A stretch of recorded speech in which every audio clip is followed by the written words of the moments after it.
So you're going to see two main patterns that we're going to be going throughout this session. You're going to see one where we're going to deliberately and specifically dance with monsters. I'm going to be presenting really hard concepts and issues or questions that you have to sit with and really process. And the reason I call it Dance with Monsters is because it's not like the Disney movies that we used to watch when we grew up, right? We grew up watching 101 Dalmatians, right? Aladdin, Snow White.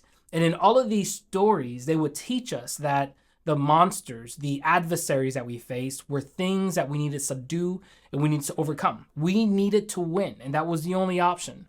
But it's not really like that with the kinds of monsters that we face today as adults trying to be productive and trying to be fulfilled.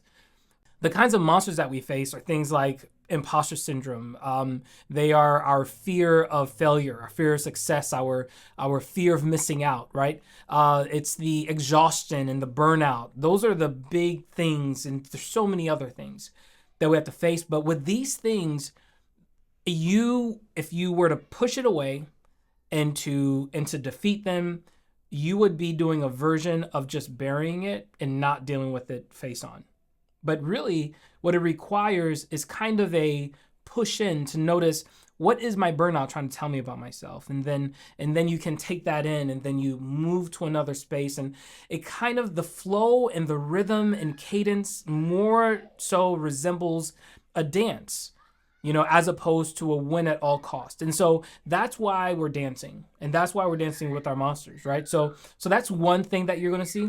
The other big thing that you're going to see as we walk through this process is we're going to be walking through the STEP framework. I call this STEP with the C. And it stands for, as an acronym that stands for capture, to track, to express, and perspective. And so a lot of what we're going to talk through is going to be incredibly just like practical. I really just want you to have specific tools that allow you to move forward. But the thing I want to highlight about the STEP process is that this is what allows us to be consistently productive while being deeply fulfilled. The STEP framework kind of serves like a waterfall. One piece kind of pours into the other piece and adds momentum to it. So when you capture well, it allows you to track well. If you track well, you can express more thoroughly.